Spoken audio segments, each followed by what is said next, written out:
Business और the market present करते हैं एक अनोखा शो जिसका नाम है फायदा अनलिमिटेड। हम कहते हैं कि इन्वेस्टमेंट की डेफिनेशंस को बदल के रख देगा, उनके तौर तरीकों को भी बदल के रख देगा। चलिए सबसे पहले मैं बुलाऊंगा द मार्केट के चेयरमैन पराग ठक्कर को जानने के लिए, समझने के लिए कि आखिरकार फायदा अनलिमिटेड क्या है और हम क्यों कहते हैं इसको सबसे अलग। पराग भाई, एक सवाल मेरे जहन में आ रहा है कि इस माहौल में जब रुपया इतना कमजोर हो रहा है, स्टॉक मार्केट्स का क्या हाल है, आप फायदा अनलिमिटेड की बात कर रहे हो। सर ये शो इसी वक्त करना चाहिए क्योंकि जब मार्केट बहुत बुरे होते हैं, मार्केट में जब किसी को कुछ समझ में नहीं आता है, तभी इनको असल गाइडेंस की ज़रूरत होती है। क्योंकि जब मार्केट तेज़ी पे होता है तो मेरे ख्याल से ये जो अभी पूरा भरा हुआ अपना हॉल है ये आधा भरा हुआ होता, क्योंकि यहाँ पे तभी सबको अपने आप एनालिस्ट समझते हैं, इनको समझ में आता है, सबको सलाह भी देंगे आप ये ले लो ये मत लो। पर जब मार्केट ख़राब होता है तभी इन्हें ही सलाह की ज़रूरत होती है कि कौन सा स्टॉक लूँ, क्या करूँ, कमोडिटी में कौन सी सोना लेना चाहिए नहीं लेना चाहिए। एक और सवाल, सूरत क्यों और गुजरात में तीसरा शहर क्यों? सूरत एक ऐसा शहर है जो सबसे ज़्यादा पैसा कमाना जानता है और सबसे ज़्यादा पैसा खर्च करना जानता है जी। तो पराग, आप यहां पर रुके, मैं तमाम पैनलिस्ट को बुलाता हूं और आज के हमारे पैनलिस्ट है सिद्धार्थ राज पुरोहित द मार्केट्स के, सावित्री सिंह द मार्केट्स की, मिस्टर बेहुल द मार्केट्स के,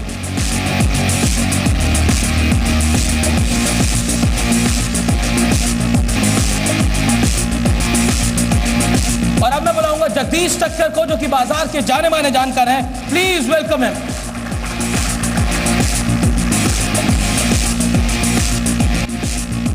और अब मैं बुलाऊंगा बीरेन वकील को जो कमोडिटी बाजार को और करेंसी मार्केट को भली बात ही जानते हैं। प्लीज वेलकम बीरेन वकील ऑन स्टेज। हमने इस शो में 3 दर्शकों को चुना है जो कि आएंगे और हमारे इस प्रोग्राम की नींव रखेंगे। पहले दर्शक जो चुने गए हैं उनका नाम है कल्पेश बजरिया, प्लीज वेलकम हिम। दूसरे दर्शक है मीता बी पाठक और तीसरी दर्शक है हरिभाई पटेल।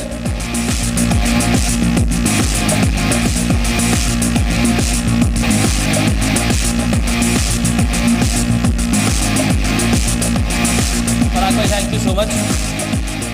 आप हरि भाई यहां पर आए हैं, क्या आपको लगता है कि आपको किस तरह का फायदा मिलेगा, क्योंकि इस प्रोग्राम का नाम है फायदा लिमिटेड? कौन सा स्टॉक खरीदना चाहिए, कौन सा बेचना चाहिए, और गोल्ड के बारे में नहीं जानना चाहते, कमोडिटी के बारे में जानना चाहते। फायदा अनलिमिटेड से आपको उम्मीद क्या और जी बिजनेस से आपको उम्मीद क्या है? हाँ, जी बिजनेस का जो 2020 प्रोग्राम आता है उससे फायदा बहुत होता है, सुबह देखना पड़ता है। चलिए, थैंक यू सो मच आप तीनों दर्शकों का।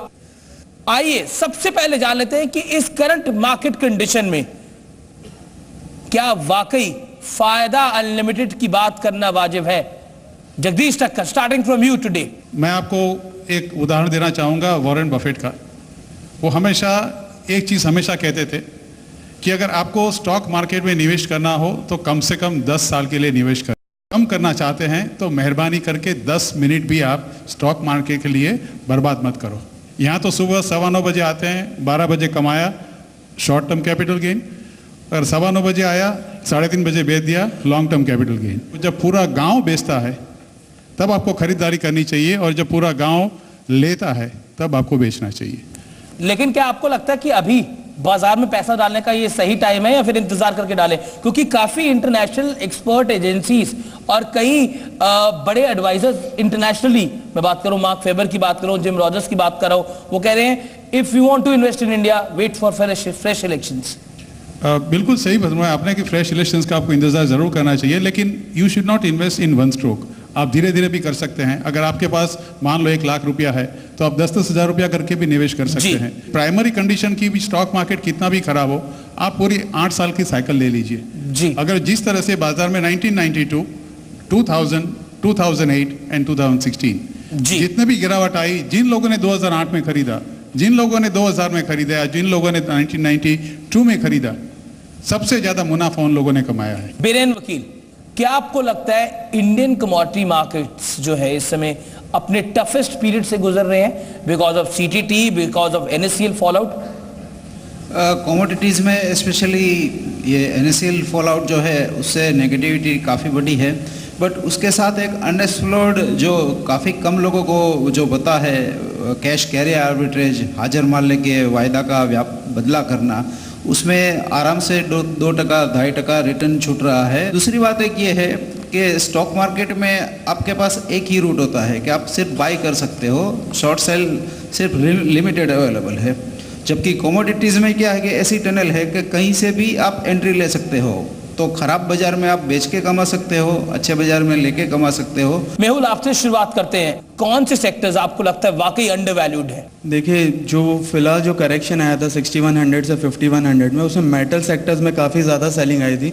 तो हमें लगता है कि यहाँ पे अगर निफ्टी यहाँ से ऊपर जाता है तो मेटल सेक्टर जो है वो काफ़ी आउट परफॉर्म कर सकता है और बैंकिंग और रियल्टी में यहाँ पे थोड़ा बाउंस आ सकता है। तो हमें लगता है शॉर्ट टर्म के लिए मेटल सेक्टर में निवेश करना चाहिए। जी, शॉर्ट टर्म में मेटल सेक्टर के लिए में निवेश कर सकते हैं। Savitri, according to you markets में सिचुएशन क्या नजर आती है?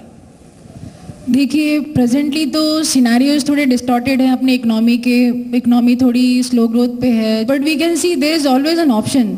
आप ऐसे चीज़ें पिक कर सकते हो जहाँ पे आपको लगे कि कंजम्पशन होने ही वाला है, जैसे वो आपका फार्मा है, आईटी है। आपसे जानना चाहूंगा सिद्धार्थ, आपकी रणनीति के अनुसार आपको रियल एस्टेट सेक्टर भी वीक नजर आता है, क्योंकि इंडस्ट्री की कुछ एप्रीहेंशन है उस बिल को लेकर? Real estate sector continuous weakness में है। मींस लैंड एक्विजिशन बिल तो अभी आया है, बट करंटली जो मार्केट कंडीशंस है, हाई इंटरेस्ट रेट है, उससे ये सेक्टर ऑलरेडी बेटर डाउन तो है। इससे क्या आपको लगता है जो लैंड एक्विजिशन बिल आया है उससे सेंटिमेंट थोड़ा और कमजोर हुआ है रियल एस्टेट इंडस्ट्री का? हाँ, एक्चुअली स्टॉक्स का अभी ये बिल का इम्प्लीकेशंस कैसा होगा वो विद द टाइम पता चलेगा, बट मेन इशू ये है कि जो एक्विजिशन की पीरियड है वो कंपनीज की बढ़ जाएगी जी। तो इसमें क्या है, कंपनीज की कॉस्ट थोड़ी सी और बढ़ सकती है, काफी बढ़ सकती है कॉस्ट। हाँ। और इंडस्ट्री की ये बड़ी एप्रीहेंशन है। हाँ, ये बहुत बड़ा इशू है हर मतलब रियल एस्टेट इंडस्ट्रीज के लिए जो ऑलरेडी इतने प्रेशर में है, जहाँ पर कमर्शियल रियल एस्टेट में आप देखेंगे जो ग्रोथ है ही नहीं। ऑल्दो जो रेसिडेंशियल है उसमें ग्रोथ मिल रही है, बट कमर्शियल में बिल्कुल ग्रोथ नहीं है। तो ये कंपनी सब प्रेशर में है और ये सेक्टर अभी भी प्रेशर में लग रहा है, और जब तक बेसिक कंजम्पशन स्टोरी वापस मूव नहीं करती है ये सेक्टर प्रेशर में रहेगा। फिलहाल वक्त हो चला एक छोटे से ब्रेक का। ब्रेक के बाद भी फायदा अनलिमिटेड का ये दौर जारी रहेगा सीधा सूरत से। आप देखते रहिए जी business.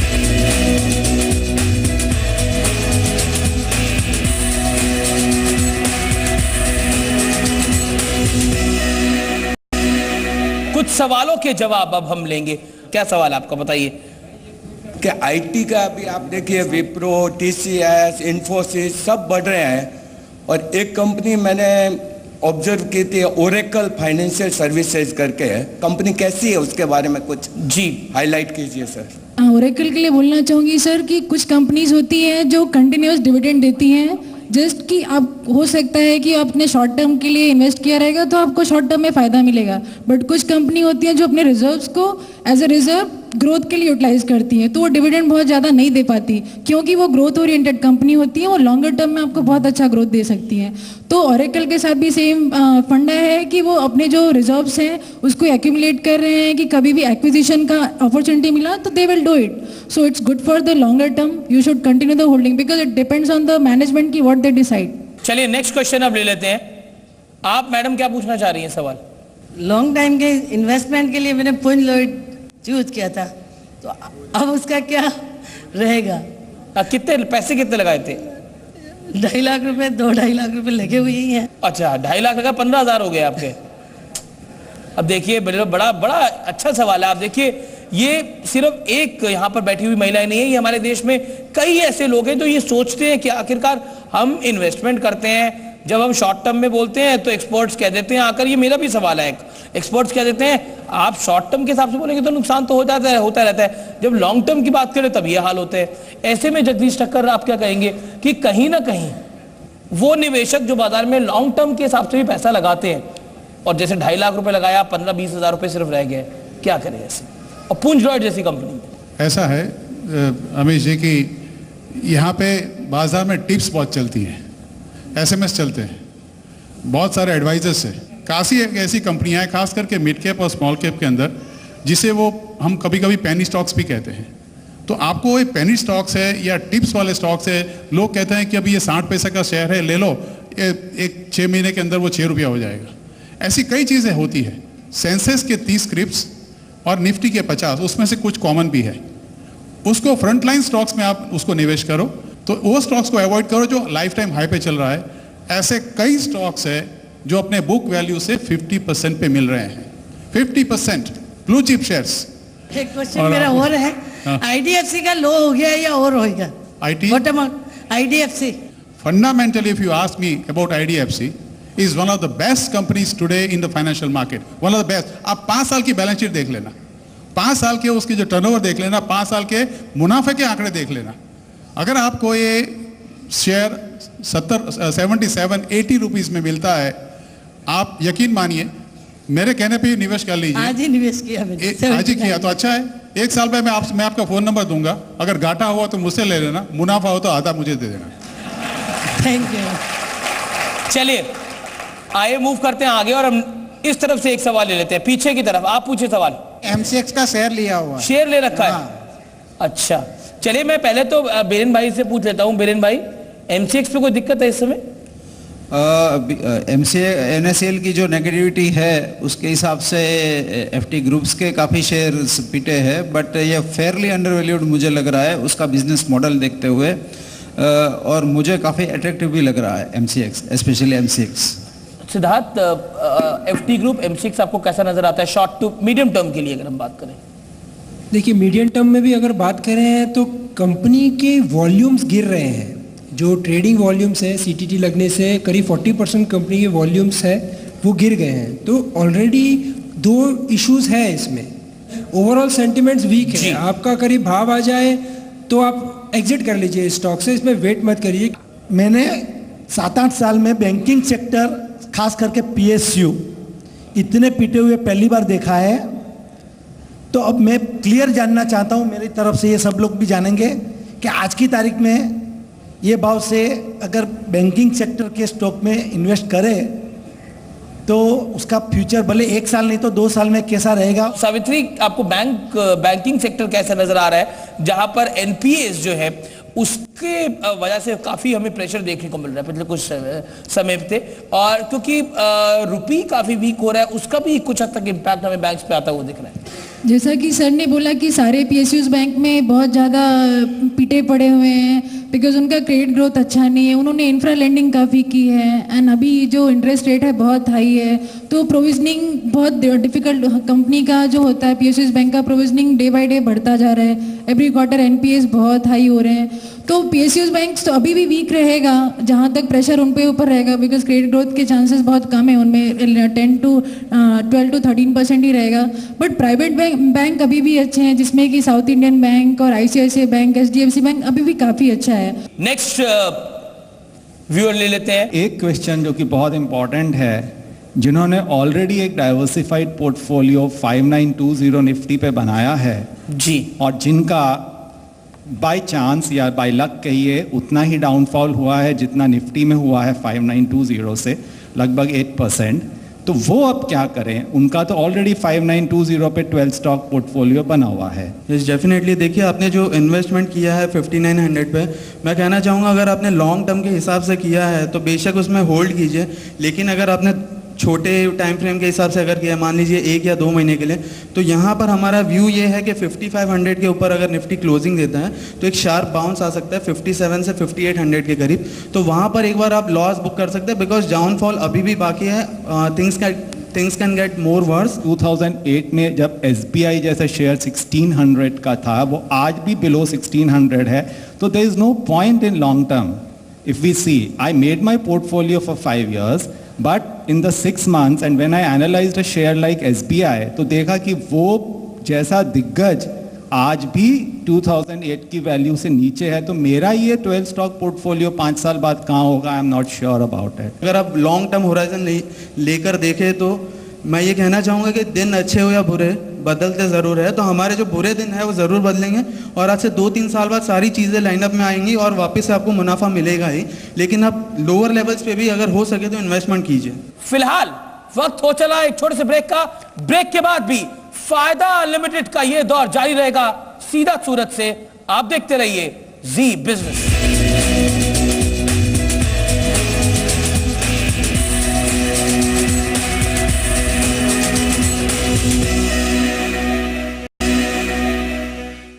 How can we hedge our portfolio against the volatility?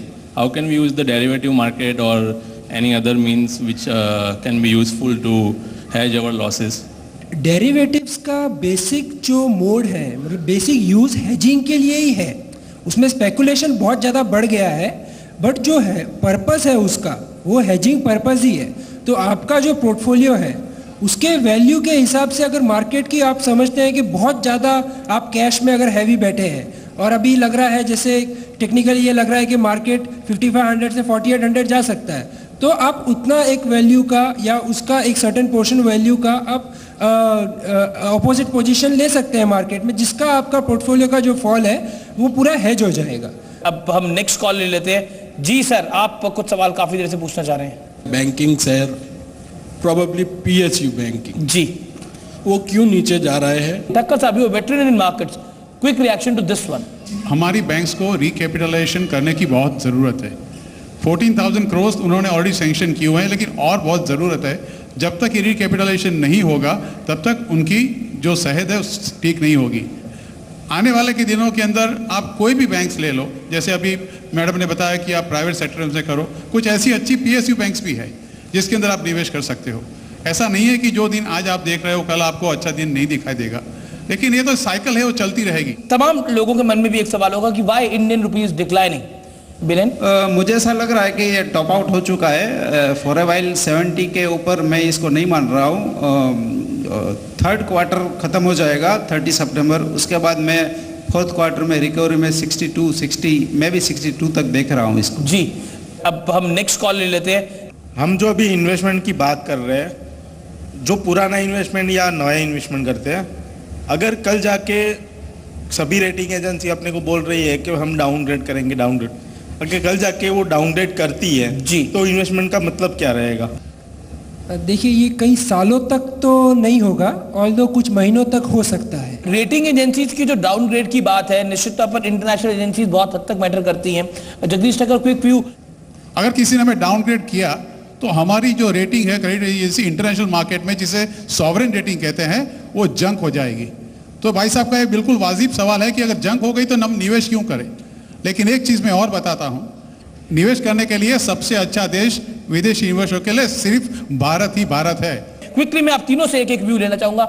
Do you think, Siddharth, straight question, क्या आपको लगता है country is waiting for fresh elections, उसके बाद हमें कुछ बूस्टअप देखने को मिलेगा, या फिर आपको लगता है ये टेम्परेरी फेज है, इलेक्शंस आएंगे जाएंगे, ऐसी कोई दिक्कत की बात नहीं है? क्विकली, जब एक नई सरकार आएगी तो उसमें बहुत अच्छे पॉलिसीज के आने की भी आशा है, वो है, पर मेन चीज है कि इंडिया की जो कंजम्पशन स्टोरी है वो अनफोल्ड होगी अभी। Okay, I got your view.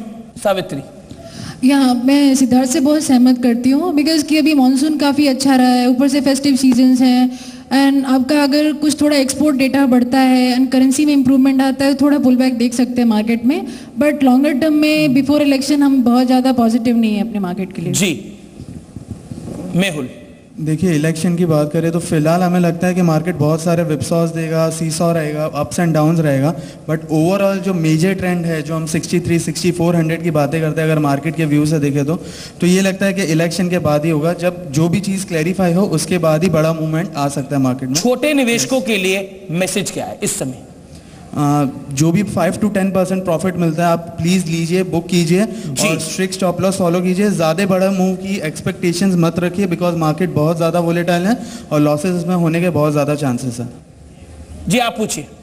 Virendra sir से ही पहला सवाल है कि जब गोल्ड 25,000 से 26,000 की रेंज में आया तब लोग बोल रहे थे कि 22,000 हो जाएगा, जब अभी 35,000 परसों हाई बनाया तब लोग अभी 40,000 की बात करते हैं, तो मैं आपसे पूछना चाहता हूँ कि इसका भविष्य क्या है?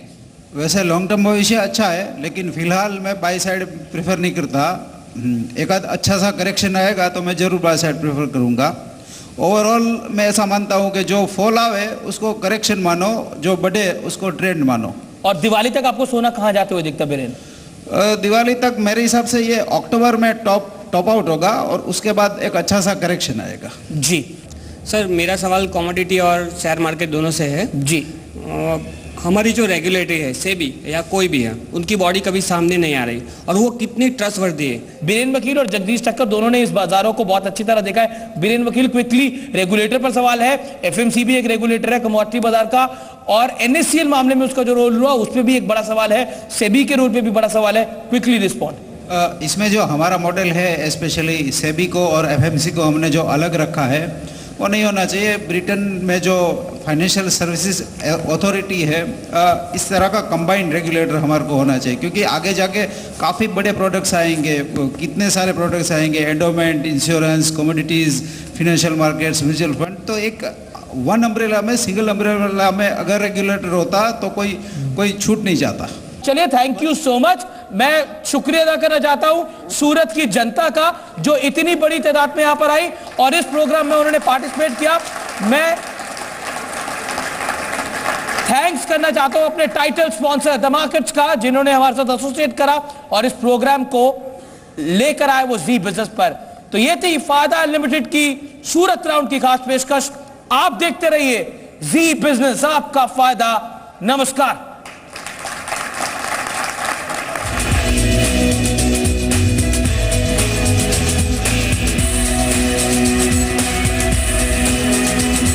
Yeah.